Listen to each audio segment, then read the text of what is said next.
नमस्कार, news capital express में आपका स्वागत है। बुलेटिन की शुरुआत करते हैं खास खबरों के साथ। टेक्नो इंडिया ग्रुप पब्लिक विद्यालय में शिक्षक दिवस पर आयोजित कार्यक्रम में विद्यालय प्राचार्य डॉक्टर जेवा खान द्वारा डॉक्टर सर्वपल्ली डॉक्टर राधाकृष्णन के जीवन से संबंधित जानकारियों से बच्चों को अवगत कराया गया। शिक्षा की यह प्रकाश कुंज है जिसके द्वारा हमारा भविष्य उज्जवल होता है। बच्चों द्वारा अनेक रंगारंग कार्यक्रम आयोजित किए गए। शिक्षकों का सम्मान व उनके प्रति अपनी भावनाएं व्यक्त की। टेक्नो इंडिया ग्रुप विद्यालय की अनेक विभिन्न शाखाओं में शिक्षक दिवस आयोजन धूमधाम से किया गया। But just you need to follow the proper direction. If you will follow, you will be definitely creating the history. So teachers, just kindly give your applause to all the students for the program. And one thing was missing. The students from nursery to 5th, they were not there, they were not present, so the teachers who are teaching in the junior classes, उनके बच्चे नहीं थे उन्हें बताने के लिए how important you are for them. But yes, we all know कि आप लोग उनके लिए कितने important हो. Because whenever there is a dispersal time, whenever a teacher is absent from the class, the children, the younger children, they search you inside your classes and they do not want us to be there. And just for making fun of anything and in a sarcastic way, I say your teacher is not good. Then they say, no ma'am, my teacher बहुत अच्छी है. So that much value is there in their heart. Happy teachers day to all the teachers.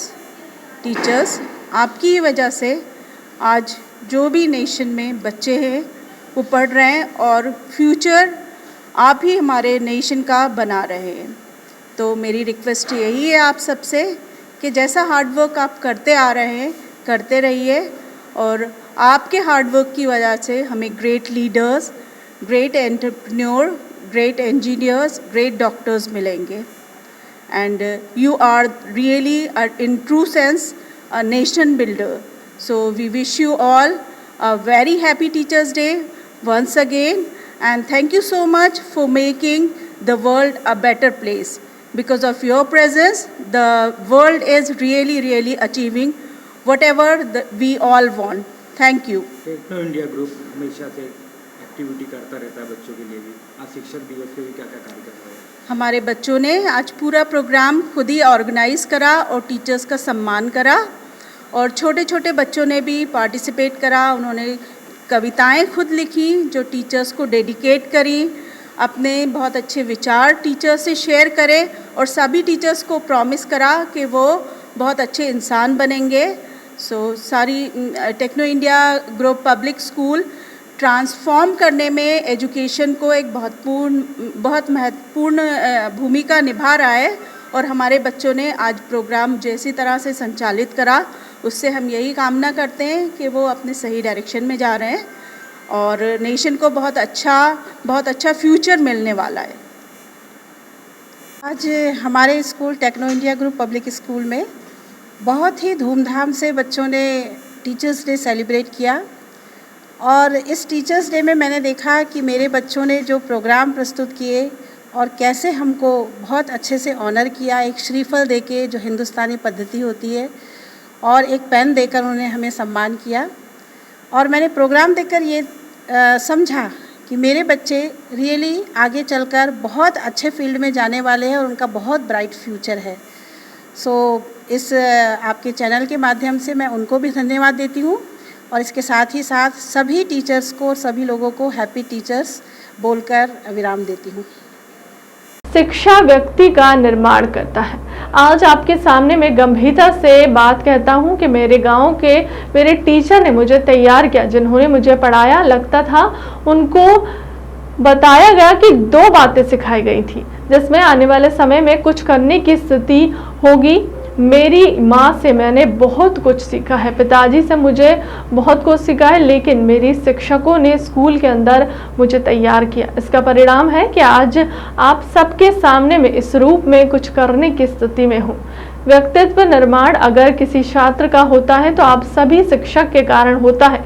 आप जैसे लोगों को खुद को खापा कर ना जाने कितने लोग का जीवन बदलकर व्यक्तित्व निर्माण करते हैं। आपके मार्गदर्शन के कारण ही समाज के नेतृत्व में करने की स्थिति में आते हैं। किस प्रकार से तैयार करते थे, और मैं आज आप सब लोगों के सामने इस बात को बड़ी गंभीरता के साथ, और मैं सौभाग्यशाली हूँ कि मेरे गांव के मेरे टीचर जिन्होंने मुझे तैयार किया, जिन्होंने मुझे पढ़ाया, और उनको लगता था कि इसको ये दो बातें सिखाई जा सकती हैं तो ये आगे कुछ करने की स्थिति में है, मुझे ध्यान में है ये। मेरी माँ से मैंने बहुत कुछ सीखा, पिताजी से बहुत कुछ सीखा, लेकिन मेरे शिक्षकों ने स्कूल के अंदर जो मुझे तैयार किया, आज उसका परिणाम है कि आप सबके सामने मैं भी इस रूप में कुछ करने की स्थिति में, जिसको हम लोग कहते हैं कि व्यक्तित्व का निर्माण अगर किसी छात्र का होता है तो आप जैसे सभी जो शिक्षक वृंद हैं, ऐसे लोग जो अपने आप को खपा कर पता नहीं कितने लोगों को जीवन बनाकर, जीवन बदलकर, व्यक्तित्व का निर्माण करके समाज में आज आप उनको काम करने का जो अवसर देते हैं, और इस प्रकार से वो समाज के विभिन्न क्षेत्रों में तैयार होकर के आपके उस मार्गदर्शन के कारण समाज में विभिन्न क्षेत्रों में वो नेतृत्व करने का काम करते हैं। और इसलिए मैं तो बहुत हृदय से आप सब लोगों को इसलिए प्रणाम करता हूँ। राजधानी भोपाल के जहांगीराबाद स्थित नीलम पार्क में अतिथि विद्वानों ने मध्य प्रदेश सरकार के विरुद्ध एक बार फिर से मोर्चा खोल लिया है। नियमितीकरण की मांग को लेकर अतिथि विद्वान लगातार प्रयास कर रहे हैं। गौरतलब है कि केंद्रीय मंत्री ज्योतिरादित्य सिंधिया ने पूर्व में अतिथि विद्वानों के समर्थन में कांग्रेस में रहते हुए यह बयान दिया था कि अगर अतिथि विद्वानों के साथ में तत्कालीन कांग्रेस सरकार ने वादा खिलाफी करी और कांग्रेस सरकार के द्वारा नियमितीकरण नहीं किया गया तो वह सड़कों पर आकर प्रदर्शन करेंगे। आज मध्य प्रदेश में भाजपा की सरकार है और सिंधिया भाजपा के केंद्रीय मंत्री के रूप में कार्य कर रहे हैं। अतिथि विद्वानों के द्वारा आगामी दिनों में बड़े प्रदर्शन के संबंध में सरकार और प्रशासन को अवगत करा दिया है और आगामी दिनों में अतिथि विद्वान मुंडन कराकर विरोध प्रदर्शन करेंगे। देखिए लुइस मॉरिस की यह खास रिपोर्ट। नमस्कार दर्शकों, मैं लुइस मॉरिस एक बार फिर से खास रिपोर्ट आपके सामने लेके उपस्थित हूँ। हमारे साथ में इस वक्त मौजूद है सुरजीत भदौरिया जी। अतिथि विद्वानों के लेकर के एक लंबा संघर्ष लगातार जारी है। प्रदेश अध्यक्ष के रूप में काम कर रहे हैं संगठन में और लगातार कई प्रयास कर चुके हैं अभी तक अतिथि विद्वानों के लिए। एक बार फिर से भोपाल के जहांगीराबाद स्थित नीलम पार्क में एक मोर्चा खोला और गौरतलब है कि पूर्व में सत्ता परिवर्तन जो मध्य प्रदेश में हुआ है उसमें एक अहम भूमिका अतिथि विद्वानों के कमिटमेंट की रही है। जिस प्रकार से वर्तमान केंद्रीय मंत्री ज्योतिरादित्य सिंधिया जी जिन्होंने पार्टी को अपना बदला और उन्होंने एक भरे मंच से एक वादा किया था अतिथि विद्वानों के साथ में कि वो सड़कों पे उतर के उनके साथ में प्रदर्शन करने वाले हैं, जिसको लेके उनका वादा खिलाफी रही और अभी तक कोई वादा पूरा नहीं हुआ। हमारे साथ में सुरजीत जी मौजूद है। आइए हम जानेंगे किस प्रकार का आज का प्रदर्शन रहा और क्या प्रमुख मांगे रही, हम सीधी चर्चा करेंगे। सुरजीत जी, सर्वप्रथम आपका स्वागत है हमारे चैनल पे। धन्यवाद आपका। किस प्रकार की क्या प्रमुख मांगे हैं और किन मांगों को लेके? आदरणीय मुख्यमंत्री जी से एक ही मांग है, नियमितीकरण की। जो आदरणीय मुख्यमंत्री जी ने धरना स्थल पर आकर 16 दिसंबर 2019 को आकर बोला था, शाहजहानी पार्क में जब चल रहा था, विपक्ष में थे, कांग्रेस की सरकार थी, तत्कालीन मुख्यमंत्री आदरणीय कमलनाथ जी के लिए कि अतिथि विद्वानों की नियमितीकरण की मांग जायज़ है। ये इधर से उधर से बनाकर नहीं बना दिए जाते हैं अतिथि विद्वान उठाकर। इनकी नियुक्ति पूरी पारदर्शिता के तहत होती है और इनको काफ़ी लंबा समय हो चुका है, 25 साल का अनुभव हो चुका है, 20 से 25 साल का, और पूरे यूजीसी की नॉर्म्स पूरे फॉलो करते हैं। पीएचडी नेट स्लेट है। फिर और अगर पद कम है तो पद बढ़ा लो, लेकिन इनका नियमितीकरण करो, ऐसा आपने बोला था। अब आपको 3 साल हो चुके हैं बने हुए मुख्यमंत्री, फिर ये और बोले आपने 50 साल 55 साल की उम्र हो चुकी है इनकी, इस उम्र में ये कहाँ जाएंगे, कहाँ नौकरी करेंगे। अब आप आदरणीय क्यों भूल गए अतिथि विद्वानों को, जबकि ये वही अतिथि विद्वान है जिनकी वजह से आपकी सरकार बनी है, आप मुख्यमंत्री बने हैं। आदरणीय सिंधिया जी ने टीकमगढ़ की सभा में बोला था उन्होंने कि इनकी ढाल भी हम बनेंगे, तलवार भी बनेंगे। आपकी ढाल और तलवार तो आप अतिथि विद्वानों की नहीं बन पाए, लेकिन आप तो मंत्री बनकर आज कैबिनेट मंत्री बने हैं और अतिथि विद्वान अभी भी सड़कों पर ही हैं। अभी भी आज भी हमारा आंदोलन चला, धरना 1 दिन का, क्योंकि सरकार के द्वारा परमिशन मिल नहीं रही है। परमिशन मिल नहीं रही तो इसके लिए हमको 1 दिवसीय धरने के लिए परमिशन मिली और उसके बाद आज हम इकट्ठे हुए, 1000 लोगों के लगभग आज अतिथि विद्वान यहाँ पर इकट्ठे हुए।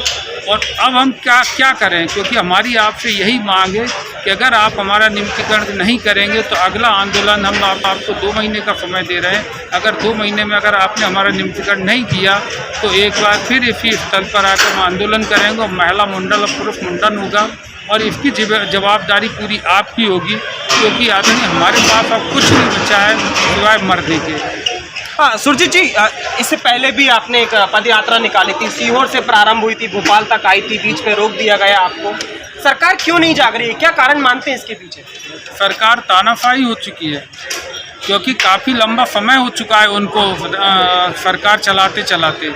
उनको मतलब जो गरीब लोग हैं, ये जो नौकरी उनको नहीं मिल रही, उनसे कोई भी वादा करवा लो आदरणीय मुख्यमंत्री जी से, कुछ भी कहलवा लो, कुछ भी बोल देते हैं कि हाँ इनका हम नियमितीकरण करेंगे, करते कुछ नहीं है।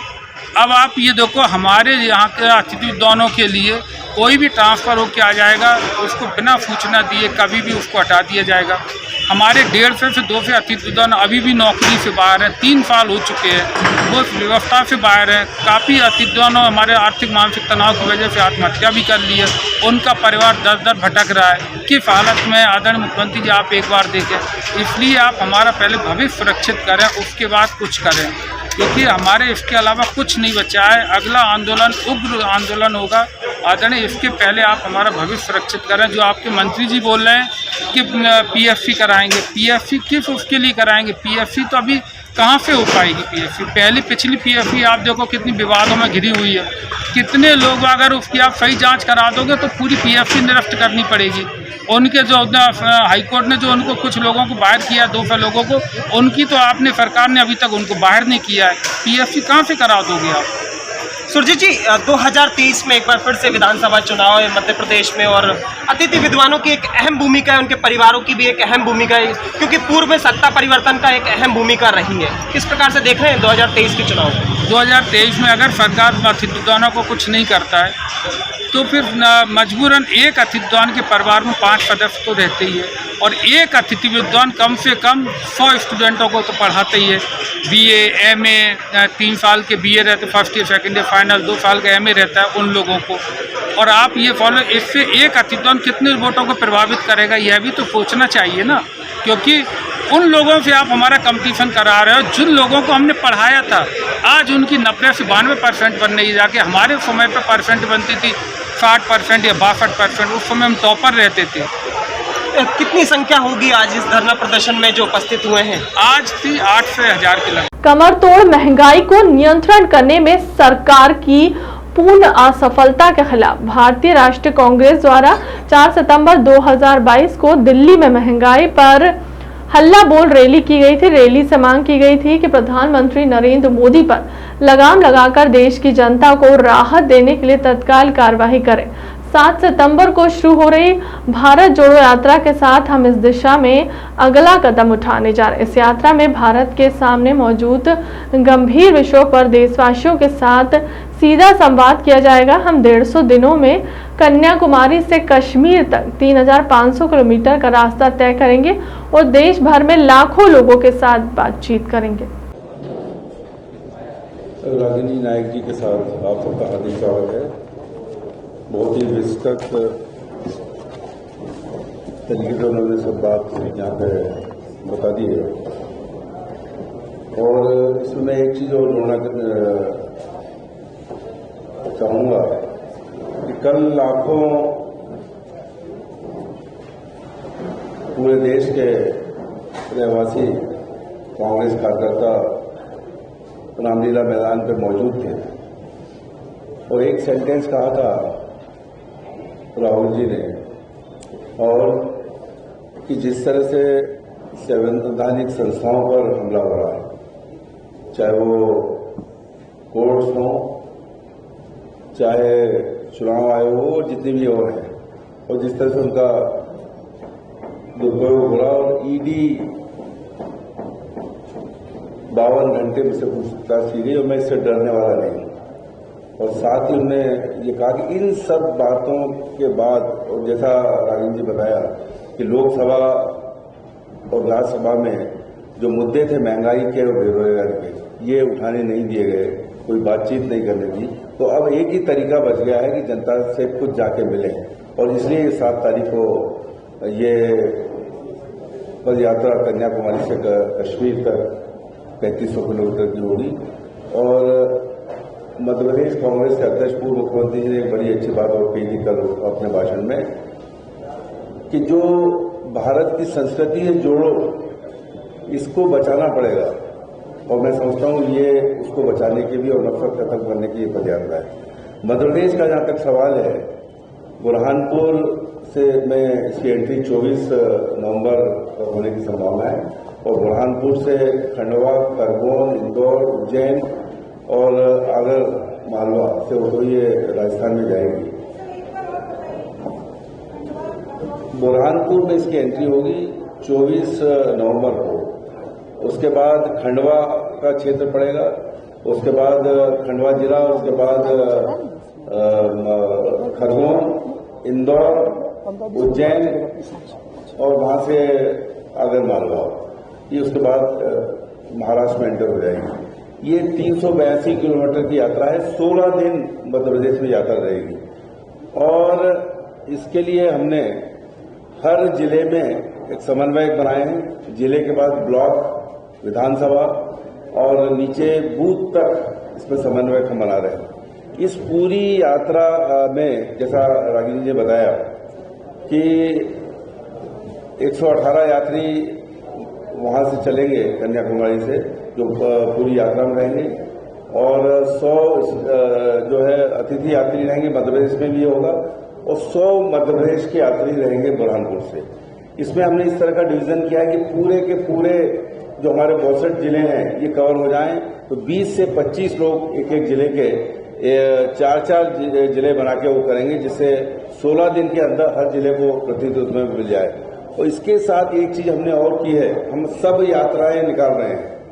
ये सब यात्राएं पूरे जिलों को कवर करेंगी, कुछ वरिष्ठ नेता उसके साथ चलेंगे, और रिले की तरह होगा कि एक जिले से निकले बालाघाट से तो सिवनी के बॉर्डर तक वो यात्रा जाएगी, बालाघाट की, सिवनी से जाएगी छिंदवाड़ा तक, छिंदवाड़ा से बैतूल, और उसी डिस्ट्रिक्ट के लोग जो विधायक, विधानसभा, जो जिला अध्यक्ष, ये सब उसको करेंगे, और रिले की तरह संविधान की प्रति और झंडा देकर उसको आगे बढ़ाते जाएंगे। और आखिरी में जाकर वो इस यात्रा में बुरहानपुर से लेके अगर मालवा में वो कहीं न कहीं जुड़ जाएगी। तो इस तरह से पूरे के पूरे जिले और विधानसभाएं वहां पर ये होगा। इसके साथ एक मुख्य मुद्दा इसमें यह है कि एक AICC का पैम्फलेट महंगाई, बेरोजगारी, इन सब का है, जो मध्य प्रदेश की जो दिक्कतें लोगों की हैं वो का दूसरा एक पैम्फलेट, ये सब बूथ पे हर एक घर तक पहुंचाने का काम हमारे मंडलम सेक्टर बूथ के लोग करेंगे।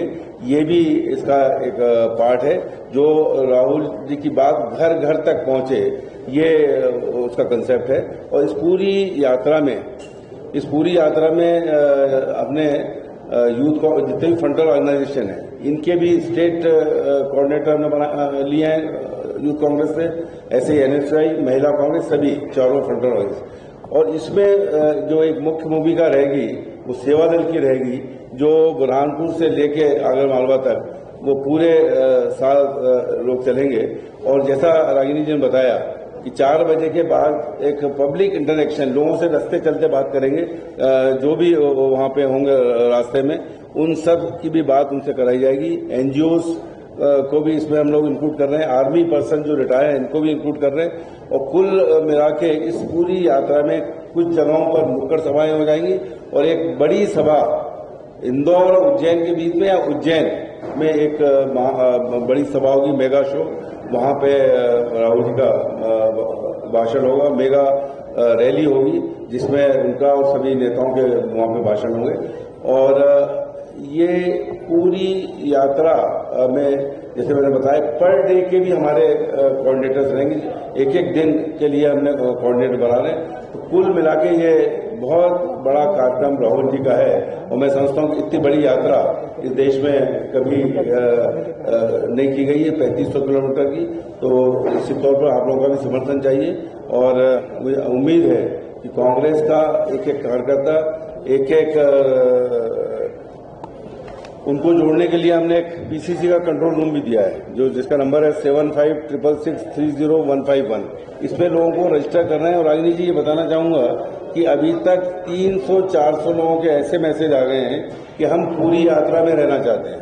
तो ये एक तरह से समर्थन जो मिल रहा है पूरे प्रदेश से, ये अपने आप में बहुत बड़ा है। धन्यवाद। दूसरी असमानता के बारे में भी बात करना चाहती हूँ जो है सामाजिक, यानी कि सामाजिक समरसता तार तार आज देश में है, सामाजिक और सांप्रदायिक तनाव है, धार्मिक उन्माद उफान पर है। ये बहते पानी की तरह साफ बात है और प्रत्यक्ष को प्रमाण की जरूरत नहीं, फिर भी मेरे पास तथ्य हैं। पर उससे पहले मैं ये कहना चाहती हूं कि भारत की विविधता, भारत की बहुलता, भारत की गंगा जमनी तहजीब जिसे हम कौमी एकता भी कहते थे, वही भारत की असली पहचान है, वही विश्व पटल पर भारत की शान है। अनेकता में एकता का नारा ही भारत को सबसे अलग और सबसे खास बनाता है। और एक बहुत ही खूबसूरत शेर है कि चमन में इख्तलाते रंगे बू से बात बनती है, चमन में इख्तलाते रंगे बू से बात बनती है, हम ही हम हैं तो क्या हम हैं, तुम ही तुम हो तो क्या तुम हो। तो ये जो गुलदस्ता है किस्म किस्म के फूलों का और अलग अलग किस्म की सुगंधों का, ये भारत है।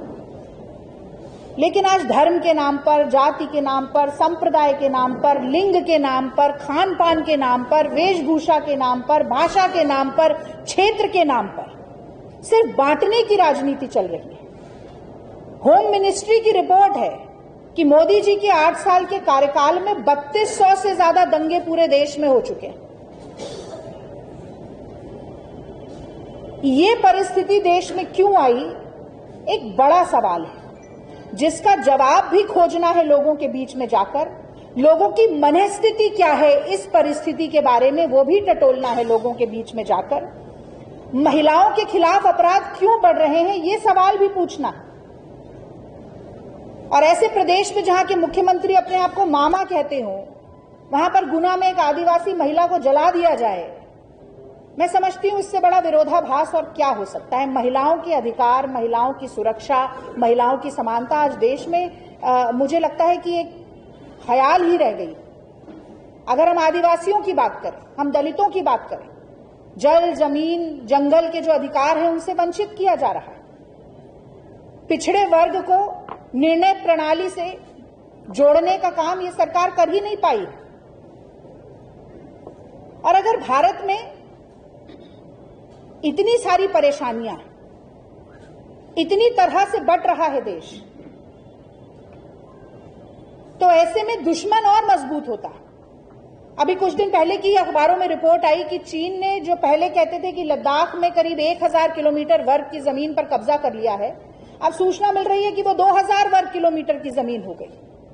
और कल ही रैली में राहुल जी ने बहुत खूबसूरत बात कही। उन्होंने कहा कि जब नफरत कम होगी, जब डर मिट जाएगा अंदर से, तभी भारत सही मायने में प्रगतिशील हो सकता है। एक डरा हुआ देश, एक बटा हुआ देश, एक नफरत से विभाजित देश कभी भी मजबूती के साथ खड़ा नहीं हो सकता। तो ये जो समाज में तनाव है, समाज में बंटवारा है, सामाजिक रूप से, सांप्रदायिक रूप से देश जो बंट रहा है, उसे जोड़ने का प्रयास भारत जोड़ो यात्रा करेगी। और तीसरा, और मैं समझती हूं बहुत ही महत्वपूर्ण विषय, आज राजनीतिक दुभाती का भी है। संघीय ढांचे पर जो प्रहार हो रहा है, देखिए सबसे पहले तो मैं, आपका सवाल बहुत अच्छा है, मैं इस पे कहूंगी कि जाकी रही भावना जैसी। अब आप मन से कैसे हैं वैसे ही दूसरे को समझते हैं। तो भाई जो नकारात्मक मुद्दों पर, बातों पर, नीतियों पर ज्यादा ध्यान रखते हैं, वो दूसरे में भी वैसी चीजें ढूंढते हैं। तो भारतीय जनता पार्टी के लोगों की जब जबान फिसलती है और कांग्रेस के नेताओं के मुंह से अगर कोई गलत शब्द निकल जाता है तो उसमें अलग अलग तरीके का ये रुझान क्यों आता है, आप इस तरीके की बात पूछना चाहते हैं। तो देखिए, इसमें महत्वपूर्ण बात यह है कि हमने अंग्रेजी में एक कहावत सुनी है, action speak louder than words. Congress party हमेशा ये मानती है कि जो आप कर रहे हैं वो आपके कहने से ज्यादा महत्वपूर्ण है, कथनी करनी से ज्यादा वजन रखती है, और हम करनी के ऊपर तोड़ रहे हैं। मैंने आपको जितना तथ्य बताए अभी आज की प्रेस वार्ता में, वो सारे मोदी सरकार की गलत नीतियों के कारण, मोदी सरकार की जुमलानॉमिक्स के कारण हो रहा है। और वहीं दूसरी तरफ मोदी सरकार जो है वो आउटकम से ज्यादा ऑप्टिक्स पर, सुनिए ना, यानी कि नतीजों से ज्यादा नजारों पर ध्यान रखती है, और इसीलिए वो दूसरों ने क्या कहा इसको ज्यादा टटोलते हैं बजाय इसके कि दूसरे कर क्या रहे हैं। कांग्रेस इतनी हमलावर नहीं हो पाती है, बीजेपी जरा से उठा लेती है। क्या आईटी सेल जो है कांग्रेस का अभी भी बीजेपी के पास इतना सख्त नहीं है कि मुद्दों को उठा सकते? मेरा सवाल ये है। देखिए, कल से लेकर आज तक अगर आप सोशल मीडिया उठाकर देखेंगे, हाँ, अगर आप ट्विटर उठाकर देखेंगे, फेसबुक, इंस्टाग्राम, तो आपको महंगाई पर हल्ला बोल रैली और भारत जोड़ो यात्रा के अलावा ज्यादा कुछ दिखाई नहीं देगा। हाँ, कोशिश जरूर उन्होंने की, लेकिन पलटवार कांग्रेस की तरफ से बहुत अच्छा हुआ। और मैं तो मध्य प्रदेश की मीडिया टीम को बहुत बधाई देना चाहती हूँ कि आपने अपने ही सवाल में जो जवाब दिया आज शिवराज सिंह चौहान के वक्तव्य को लेकर, कि उन्होंने कहा कि मैं तो अपने गुरु के सर पे पैर रखता था। आज शिक्षक दिवस है और ये गुरु के सर पे पैर रखने वाले जो मामा जी का भांडाफोड़ मध्य प्रदेश की मीडिया टीम ने किया है, मैं समझती हूँ कि वो बहुत ही अच्छा है। और जिस तरीके से मैंने मोदी जी के भी बहुत सारे ये आपको प्रकरण बताए, वैसा कल से वार पर उलटवार चल रहा है। पर फिर भी मैं कहूंगी कि भारतीय जनता पार्टी जिस तरह से नीचे स्तर पर गिरकर नकारात्मक राजनीति करती है, कांग्रेस पार्टी, नेहरू गांधी की विचारधारा पर चलने वाली कांग्रेस पार्टी उस निम्न स्तर पर जाकर राजनीति नहीं कर सकती और न करेगी। जबलपुर के बरगी विधानसभा अंतर्गत आने वाले ग्राम पंचायत मुकवारा के ग्रामीण पंचायत के सहायक सचिव की शिकायत लेकर कार्यालय पहुंचे, जहां जिला collector doctor Ilaiya Raja T को ग्रामीणों के द्वारा एक शिकायत पत्र दिया गया।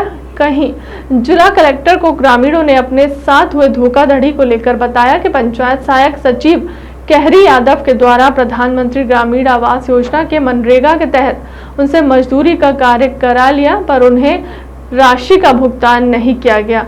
उनके नाम पर अपने रिश्तेदारों को फायदा दिलाते हुए उसके नाम पर राशि निकाल ली गई। यह पूरा कार्य 2017 से चल रहा है। ग्रामीणों ने आरोप लगाया कि सहायक सचिव सरपंच और सचिव के संरक्षण में इतना बड़ा घोटाला कर रहा है। वहीं ग्रामीणों ने बताया कि सहायक सचिव के द्वारा कम से कम 50 से 60 ग्रामीणों के साथ इसी प्रकार से धोखाधड़ी की गई। वहीं पूरे मामले में जिला कलेक्टर ने न्याय का आश्वासन ग्रामीणों को दिया है। हम लोग ग्राम पंचायत मुकनवारा से आए हुए हैं। हमारे यहाँ के ग्रामीणों का जो मकान बन रहे हैं प्रधानमंत्री ग्रामीण योजना के तहत, उसमें जो मनरेगा मजदूरी मिलती है वो हितग्राहियों को नहीं मिल पा रही है। उसमें बीच में पूरा कार्य कर रहा है सहायक सचिव जो है वहाँ पे, कहरी यादव। तो वो क्या कर रहे हैं कि इनकी जानकारी के बिना दूसरों के मस्टर भर के और उनके खातों में पैसे ट्रांसफ़र करके और उनका गमन कर रहे हैं। कितने ग्रामीण हैं जिनके साथ? ग्रामीण लगभग ये हमारे यहाँ मुकनवारा से ही होंगे कम से कम 40-50 लोग मुकनवारा से। बाकी जगह भी जो धांधली हो रही है उसकी जानकारी भी जब निकाली जाएगी तो मिलेगी उसकी जानकारी। अभी कलेक्टर साहब के पास हम लोग आए हुए थे, तो वहाँ पे हम लोगों ने जानकारी दी उनको, तो उन्होंने ये लेके अपने संज्ञान में लेके और सीओ साहब के लिए उनने रेफ़र किया कि आप लोग जाइए सीओ साहब के यहाँ पे देखे आइए, क्योंकि ये पूरा जो एरिया है इसका मनरेगा वाला ये सीओ के हैंडओवर कर दिया है। प्रधानमंत्री आवास योजना में भी गड़बड़ी की गई है। वो उसी में प्रधानमंत्री ग्रामीण योजना के तहत जो मकान आए हुए हैं उनमें जो मजदूरी मिलती है विधिवत मिलती है, एक नींव के समय मिलती है, फिर ऊपर दीवार के समय, उसमें जो मजदूरी मिलती है वो 30 मजदूरी करके मिलती है। उसमें 6,000 रुपये करीब उसमें मजदूरी होती है। अपना नाम बताएं। मेरा नाम दीपक दुबे, मैं ग्राम पंचायत मुकनवारा से। एक मिनट बताएं। मुकनवारा से आए हैं हम। तो प्रधानमंत्री योजना की जो मकान मिली है उसमें बहुत धांधली हो रही है। हम लोगों का जो हाजिरी मिलना थी 18,000 वो सब किसी के नाम में निकलवा रहे सहायक सचिव केहरी, हम लोगों को नहीं मिल पा रही किसी को। कब से ये ऐसा हो रहा है? और ये कम 5-6 साल से हो रहा है। कितने ग्रामीण हो आप लोग? 4 ग्राम है, मुकनवारा, जमुनिया, नया गांव, कोहानी। कितने लोग हो आप लोग जिनके साथ ये हुआ? और भी लोग कम 30-40 लोग हैं सबके साथ में। आज आप लोग आए यहाँ पे, क्या बोले कलेक्टर साहब? हम कलेक्टर साहब अभी तो नहीं पूछे हमसे, वो तुरंत जांच करेंगे, क्या है जांच करेंगे। नाम बता दो आप। झाड़ू राम प्रस्ते बनवारा। भोपाल की महापौर को जनता ने विकास के लिए चुना है, ना ही विनाश के लिए।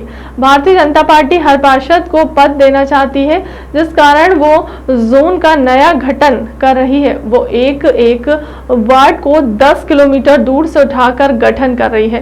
वो गलत है, इसका भोपाल कांग्रेस पार्षद दल विरोध करता है।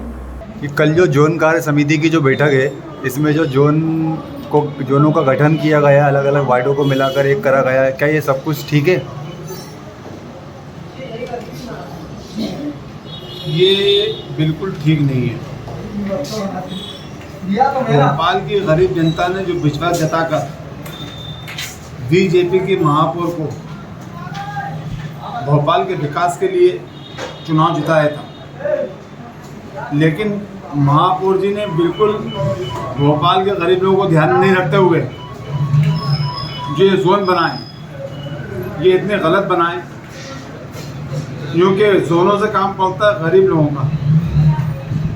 बुढ़ावस्था पेंशन है, परिवार सहायता है और अन्य शासकीय योजनाओं का लाभ गरीब आदमी जोन जाता है लेने।